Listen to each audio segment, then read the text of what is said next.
Good morning, everyone. My name is MightyStream, and I'm going to do your November the 11th Spiritual Principle Day in a meditation.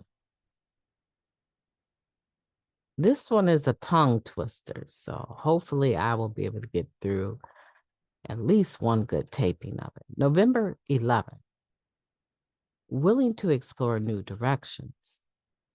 With self-acceptance comes a willingness to creatively explore new directions.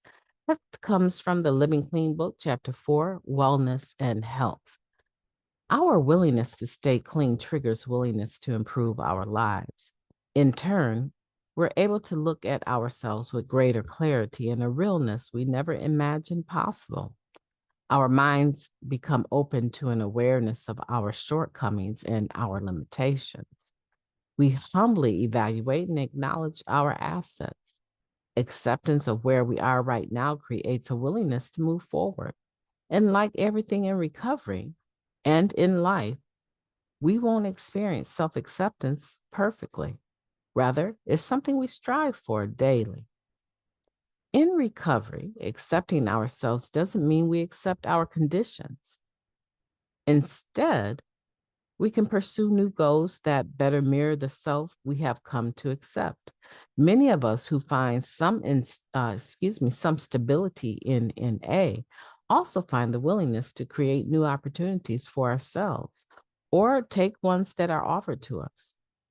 We now know that we don't have to be held back or be victimized by our past. We follow through on a long-held dream, rent our own place for the first time, enroll in or finish college, or start a family. We also can be held by a deep-seated knowing, or what one member called divine dissatisfaction. A motivating, self-affirming voice tells us it's time to move on from the relationship that we've used all the arrows in our quiver to save. It tells us to move on from a job that's no longer fulfilling us, to move on to a new city, to just move our lives in some significant way. We learn to trust our instincts. Our self-acceptance helps us to be willing to make mistakes and then be willing to forgive ourselves and learn from them. We find ourselves often being more flexible, knowing that we will be okay no matter what, more resilient and responsible, less of a perfectionist. If one endeavor doesn't work, we're willing to feel the pain of failure and then seek an alternative strategy to reach our goal. I am determined to accept who I am and who I'm becoming today. With those arrows in my quiver, I'm willing to point my life in a new direction and take aim. Take a moment of silence followed by the we version of the Serenity Prayer. Moment of silence now, please.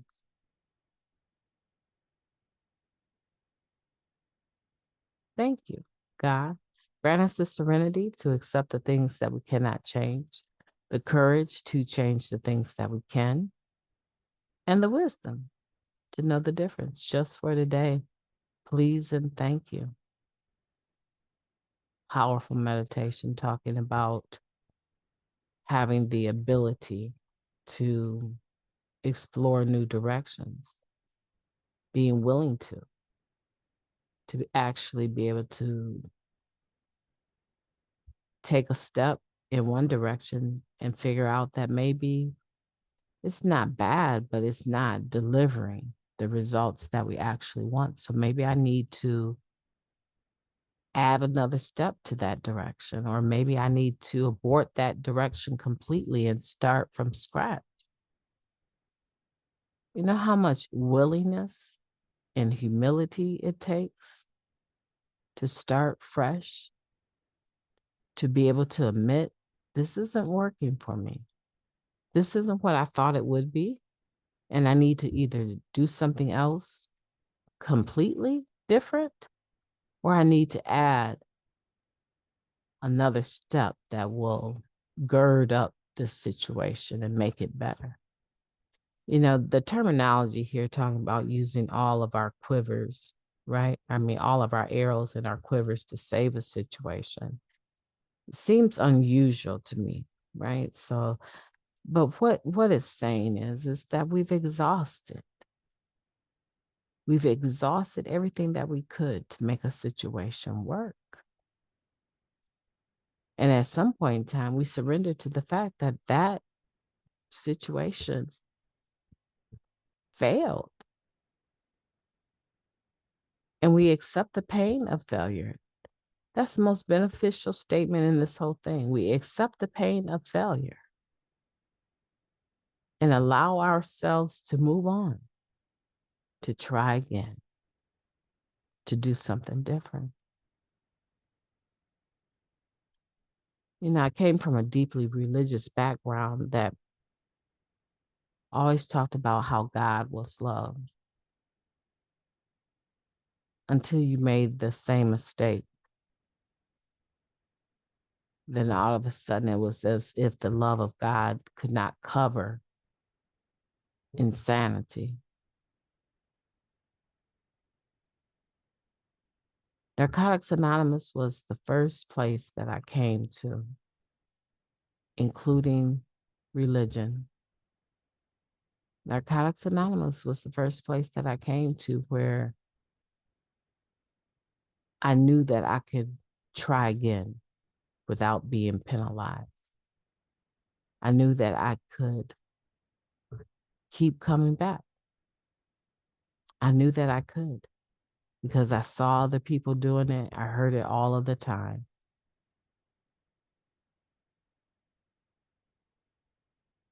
And I hope that you're having that experience as well. I hope you're enjoying your recovery. I hope that you are allowing yourself to have intimate relationships with the people in the fellowship, non-sexual friendships, right?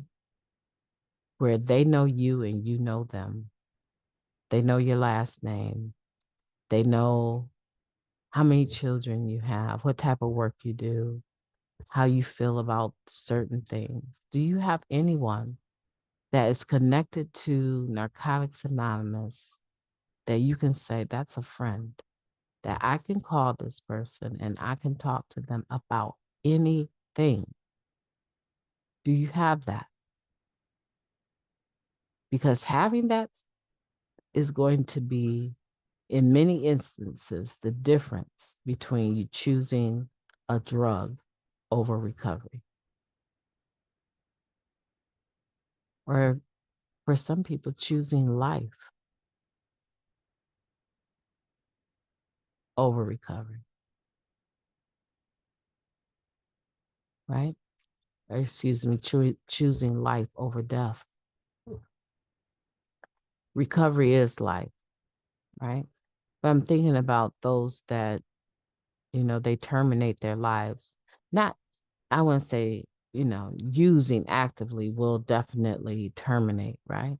But I'm talking about those that commit suicide because they didn't feel they had anyone in that moment that they could talk to. So having that available, having someone that you can turn to, and say, you know what, that didn't work out so good. I'm not feeling so great about this failure. And they can listen to you and not be judgmental. Sometimes is the very thing that allows us to hold on to life, not take it too seriously. You know, I don't know if you've ever lost anyone to suicide, but probably if you're like me, you've lost someone to an overdose. And you always wonder in the back of your head, why didn't they reach out to me? They knew I was working. They knew I got off at 5 o'clock.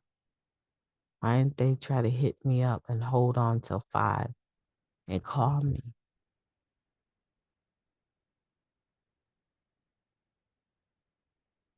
I mean, I always think about that.